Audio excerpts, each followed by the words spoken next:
आज का ये टॉपिक आपके लिए। हमारे साथ माहिरीन मौजूद हैं, डॉक्टर साहब मौजूद हैं हमारे साथ, प्रोफेसर डॉक्टर मोहम्मद आरिफ तारड़, माहिर इमराज नाक कान गला। तो इनसे जानते हैं कि आखिर ये वजह, इसके पीछे क्या वजूहात हैं, क्या नुकसान हैं इसके। वेलकम टू शो कहेंगे डॉक्टर साहब आपको। जी, थैंक यू वेरी मच, आपने मुझे इनवाइट किया।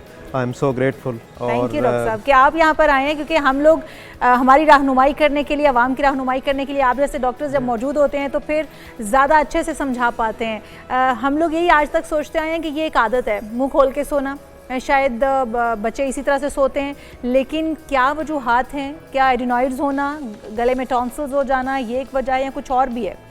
जी, अल्लाह पाक ने इंसान को जिस तरीके से बनाया है वो बड़ा खूबसूरत तरीका है। हम डॉक्टर्स समझने की कोशिश, सारी दुनिया के डॉक्टर्स कोशिश कर ही रहे हैं कि मुख्तलिफ़ जिस्म के हिस्सों के काम क्या क्या हैं।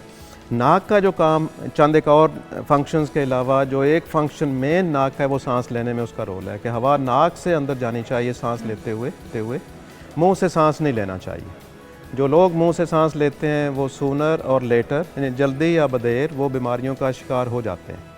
मुंह की, गले की, उससे नीचे सांस की जो नालियाँ हैं उनकी बीमारियाँ। तो सांस लेना नाक का मेन फंक्शन है।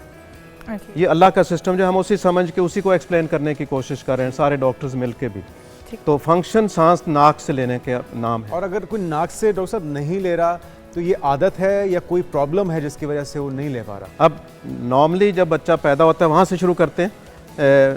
अब एक पॉइंट क्लियर हो गया कि नाक से सांस आनी चाहिए। ठीक है, नाक से सांस नहीं आ रही, बच्चा पैदा होता है, सांस नाक से नहीं ले रहा, दोनों तरफ से अगर नहीं ले रहा तो वो इमरजेंसी बन जाती है। उसी वक्त उसको हमें ट्रीट करना पड़ता है एट बर्थ। ऑपरेशन भी करना पड़ते हैं, ऐसे ऑपरेशन हैं जो सून आफ्टर बर्थ करने पड़ते हैं मजबूरन बच्चा ज़िंदा रखने के लिए, और वो बच्चे बच जाते हैं उससे।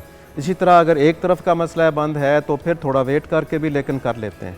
थोड़ा सा आगे बढ़ते हैं कि नाक से जब भी सांस नहीं आए, मीन्स के नाक में कोई ना कोई, या नाक के पीछे वाला गले का ऊपर का हिस्सा, उसको नेज़ोफेरिंक्स हम लोग कहते हैं मेडिकल टर्मिनोलॉजी में, कि ये दोनों एरिया में कहीं ना कहीं कोई बंदिश होती है, कोई बीमारी ऐसी होती है जो रास्ता रोक रही होती है सांस का। ठीक है, वो नाक के अंदर हो सकती है, नाक के पीछे जो जस्ट इमीडिएटली नाक के पीछे नेज़ोफेरिंक्स का एरिया है उसमें हो सकती है। और लंग्स की भी हो सकती है? आदत तो ना हुई नाक का बंदिश होना, मुंह खुलना, उसमें लंग्स का नहीं आता। उसमें नाक और नाक के पीछे फेरिंक्स का जो हिस्सा है, इसमें कोई ना कोई ब्लॉकेज हो तो नाक से सांस नहीं आती, मुंह खोल के लोग सोते हैं। अच्छा, हमारे माहिरीन ये कहते हैं कि आप एडिनॉइड्स का भी ट्रीटमेंट, आप जैसे डॉक्टर भी कहते हैं कि ऑपरेट हो सकता है। कितने साल तक बच्चे का ऑपरेट करवा देना ठीक रहेगा? एडिनॉइड्स हैं अगर, या टॉन्सिल्स हैं, क्योंकि ये जो नाक के गदूद है बेसिकली यही ब्लॉकेज है ना एक, जो कि सांस नाक से नहीं जाने दे रही है। आपने कहा कि नाक से सांस लेना बहुत ज़रूरी है, तो कितनी एज में ऑपरेट हो जाना चाहिए? और अगर बच्चा वैसे ही हम इंतज़ार करते हैं, कुछ डॉक्टर्स ये भी कहते हैं कि थोड़ा सा इंतज़ार कर ले, ये ठीक हो जाते हैं खुद ही, क्या ऐसा भी हो सकता है? जी, इसमें जो तरतीब हमने शुरू की, आपका सवाल का जवाब उसमें है कि अगर नाक से सांस नहीं आ रही, बच्चा छोटा है, तो देखना है कि क्यों नहीं आ रही। उसकी बीमारियां नाक में या नाक के पीछे फेरिंक्स में, जिनमें एडिनॉइड्स एक तकरीबन सभी बच्चों में होते हैं, टॉन्सिल सभी बच्चों में होते हैं, लेकिन टॉन्सिल जब तक बहुत बड़े नहीं होते तब तक नाक में वो रोल प्ले नहीं करते। ठीक है, एडिनॉइड्स करते हैं, वो सीधा नाक के पीछे बैठते हैं, जैसे ये नाक खुलता है ना आगे, इसी तरह पीछे खुलता है, और एडिनॉइड पीछे बैठ के आगे से वो बंद कर रहे होते हैं नाक। तो एडिनॉइड्स कॉमन है बच्चों में, जब सभी में होते हैं, लेकिन सभी की नाक बंद नहीं होती। जिसकी नाक बंद हो उसकी सर्जरी होनी चाहिए, और सर्जरी इस तरह होता है जैसे डे केस हो, उसकी कॉम्प्लिकेशन भी कोई नहीं।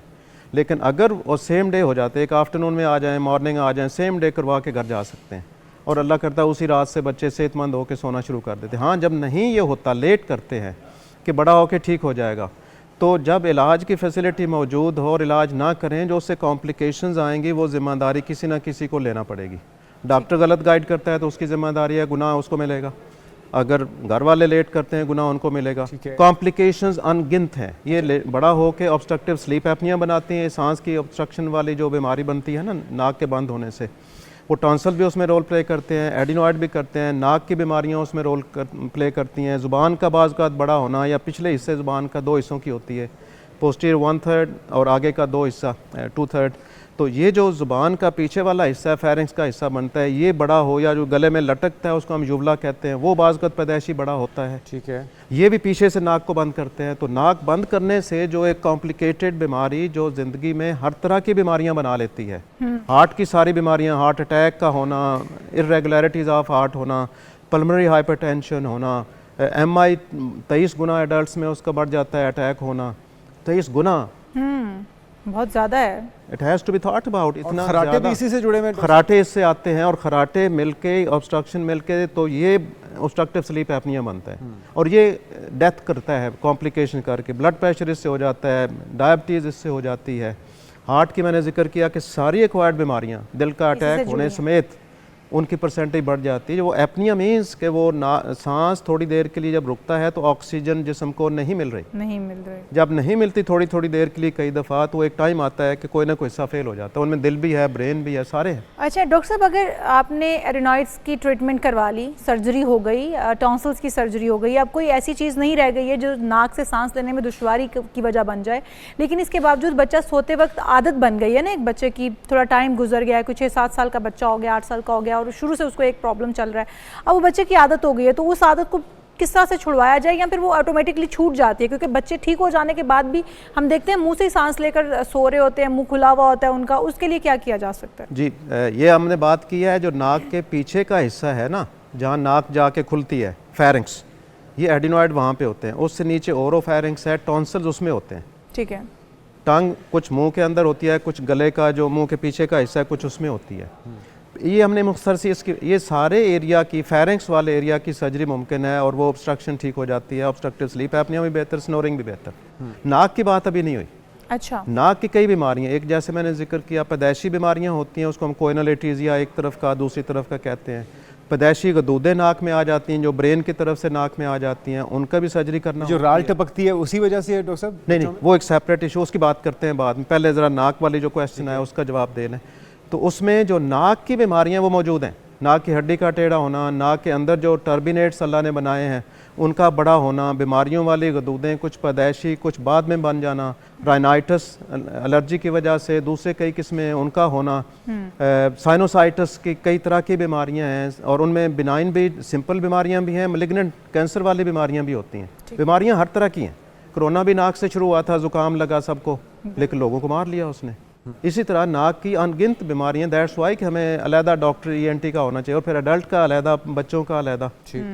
तो ये मामलात इतने वास्ट हैं तालीम के एतबार से कि नाक की बीमारियां अभी भी मौजूद हैं। ठीक है। गला अभी भी मौजूद है, टॉन्सिल निकल गए, एडिनॉइड निकल गए, गला मौजूद है।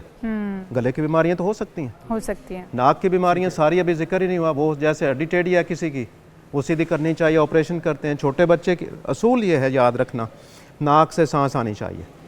हड्डी टेढ़ी इतनी है कि सांस नहीं आ रही तो छोटी उम्र में भी सर्जरी करनी चाहिए। हाँ, निकालनी नहीं चाहिए, हड्डी सीधी करनी चाहिए।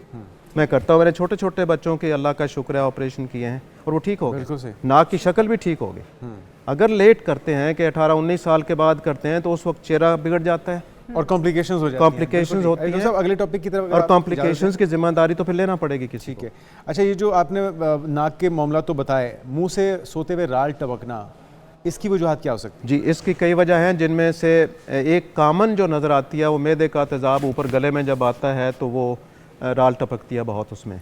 स्टमक का कोई प्रॉब्लम चल रहा है, एसिडिटी जिसको कहते हैं, कि बच्चा जब पैदा होता है तो वो जो फूड पाइप जिसके रास्ते नीचे खुराक जाती है उसी में से मैदे में जब खाना पहुंचता है, तेज़ाब पैदा होकर उसी रास्ते से वापस आता है कुछ ना कुछ। वो मैच्योर हो रहा होता है पैदाइश के बाद कुछ सालों में। उसी वक्त अगर हम डाइटरी हैबिट बच्चों की अच्छी ना डेवलप करें, हर वक्त खिलाते पिलाते रहें, दूध भी पिलाना है तो फुल फैट वाला और फुल चीनी वाला, उसमें वो एसिडिटी बढ़ती है, रिफ्लक्स बढ़ती है। तो कोशिश ये करनी है कि बच्चों को इजीली डाइजेस्टेबल मिल्क मिले। ठीक है। और उसको कोई उनमें से किसी चीज़ से एलर्जी ना हो, जैसे कि कुछ लोगों को होता है मिल्क की प्रोटीन या किसी न किसी चीज़ से एलर्जी हो जाती है, तो वो चेक करना पड़ेंगे जल्दी। अगर प्रॉब्लम है तो जल्दी तलाश करना चाहिए। सोए हुए बच्चों को बहुत पेट भर के दूध नहीं पिलाना होता, थोड़ा थोड़ा करके पिला लें, कुछ मैदे में गुंजाइश रह जाए।